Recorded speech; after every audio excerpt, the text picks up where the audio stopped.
और मोदी जी ने जिस तरह से मुसलमानों के बीच में काम करना शुरू किया, ब्रेन वॉश काउंसलिंग, इसी तरह से योगी जी को भी करने की ज़रूरत है। मैं बिल्कुल क्या क्या किया मोदी जी ने? मोदी जी ने जिस तरह से पूरे भारत के अंदर जो काम कर रहे हैं इस समय, मदरसे से लेकर मदरसों का आधुनिकीकरण करने का काम, यानी अरबी उर्दू पढ़िए, फारसी पढ़िए, कुरान पढ़िए, मगर कंप्यूटर की शिक्षा भी लीजिए। अगर जो मुसलमान पुरानी पद्धति पर मदरसे में अली बेजबर अब ते बेजबर तब पे रहेगा, अरबी उर्दू में रहेगा, फारसी में, तो भारत में डॉक्टर कहाँ से आएंगे, IAS कहाँ से आएंगे, PCS कहाँ से आएंगे, हम BTech कहाँ से करेंगे, हम MTech कहाँ से करेंगे, हम इंजीनियरिंग कहाँ से करेंगे। तो मैं मदरसे के मैनेजमेंट से कहना चाहता हूं कि इस समय कंप्यूटर की पढ़ाई मदरसे में अनिवार्य कराओ और मदरसे के अंदर भारत का इतिहास पढ़ाओ, क्योंकि आज ज़रूरत है कि हम धर्म जाति से ऊपर उठ के राष्ट्र की बात करें कि हिंदुस्तान एक ऐसा मुल्क है जहां 25 करोड़ मुसलमान नहीं 40 करोड़ मुसलमान हम रहते हैं, और हम 40 करोड़ मुसलमानों को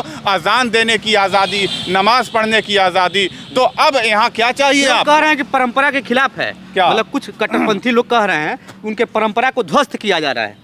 हमारे परंपरा को, हाँ, आपके परंपरा को आपने कहा ना कि कंप्यूटर की ज़रूरत है, डॉक्टर कैसे बनेंगे, इंजीनियर कैसे बनेंगे, वो कह रहे हैं कि जो है, अभी आपने क्या कहा अरबी भाषा वाला, तो देखिए हाँ, मेरा ये कहना है, स्पेन, ये जो तुर्की है, इस मुस्लिम राष्ट्र होने के बाद भी कंप्यूटर की शिक्षा ले लेके आज आगे बढ़ गए, साइंटिस्ट पैदा कर रहे हैं, और अरब आगे बढ़ चुका है, ईरान तकनीक में बहुत आगे बढ़ चुका है ईरान, और हम भारत के मुसलमान अभी अरबी उर्दू फारसी मदरसे में रहेंगे।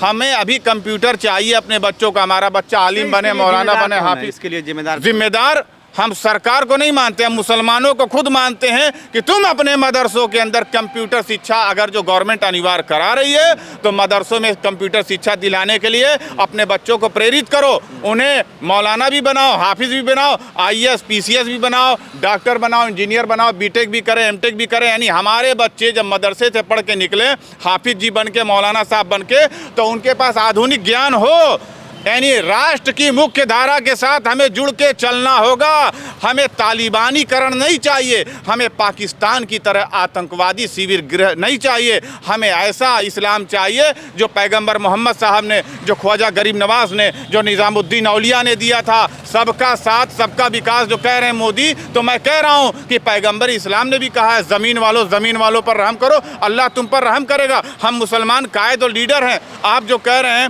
कि इस्लाम की पढ़ाई बंद हो जाएगी, कंप्यूटर आ जाएगा, अरे कंप्यूटर नहीं रहेगा, स्मार्ट मोबाइल नहीं रहेगा तो मुसलमान कैसे आगे बढ़ेगा, IAS PCS कैसे बनेगा? हम पुरानी पद्धति को छोड़ें और नई पद्धति को अपनाएं, आधुनिक शिक्षा ग्रहण करें। और जो मोदी कह रहे हैं एक हाथ में कुरान एक हाथ में कंप्यूटर, मैं कह रहा हूं कि आपके कहने से पहले कुरान में कंप्यूटर की शिक्षा दी गई है। दुनिया में जितनी भी तकनीक है हम उसे अडॉप्ट करें और उसे स्वीकार करके नए आवेश में, नए परिवेश में उसका संचालन करें। तो वैसी साहब कहते हैं कि आप कह रहे हैं मुसलमानों को जो है मोदी जी जोड़ रहे हैं, एक तरफ कुरान दे रहे हैं, दूसरे तरफ कंप्यूटर दे रहे हैं, लेकिन वहीं वैसी साहब कह रहे हैं कि मुसलमानों से मोदी जी नफरत करते हैं। नहीं, वैसी साहब कई बार कहे हैं, कई बार मंचों से कहे हैं। अवैसी तो आज़ाद हैं, एक बहुत बड़े सियासतदान हैं, वो कुछ भी कहें।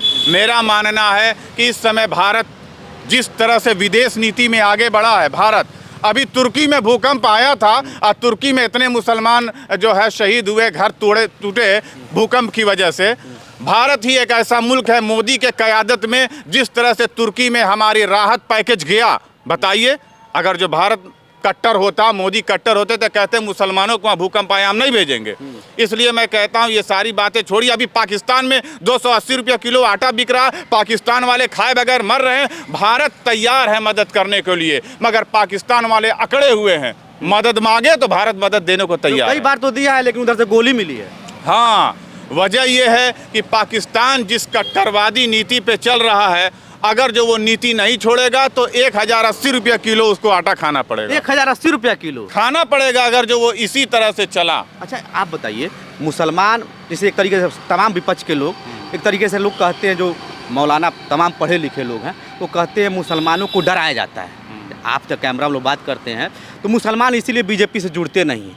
आप क्या कहेंगे इस पर? अब मुसलमान बीजेपी से नहीं डरता, ना बुलडोजर से डरता। मुसलमान नमाज पढ़ता है 5 वक्त की, कुरान पढ़ता, अल्लाह से डरते हैं। अल्लाह ही हमें ज़िंदगी दिया और वही हमें मौत देगा, इसलिए हम किसी से डरते नहीं, सिर्फ अल्लाह से डरते हैं, काबे के रब से डरते हैं। और ये जान लीजिए मीडिया के आप लोग बंधु कि जो बार बार कहते हैं कि मुसलमान डरा हुआ है, अरे 40 करोड़ मुसलमान क्यों डरा हुआ? सर उठा के जी रहा, अजान दे रहा, नमाज पढ़ रहा, हमारी मस्जिदें आबाद हैं, हम किस बात का डरें? हम डरे क्यों?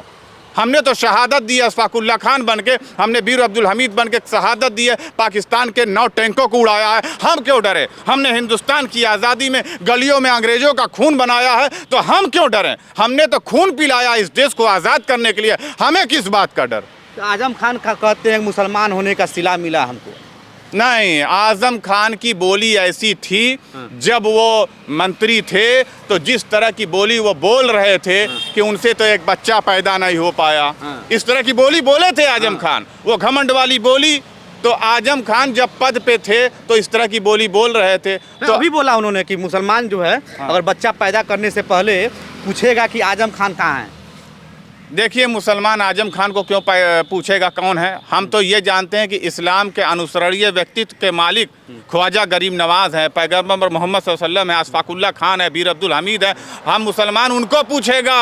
टीपू सुल्तान कौन थे, हैदर अली खान कौन थे, हम उनको पूछेंगे, हम क्यों पूछेंगे आजम खान को?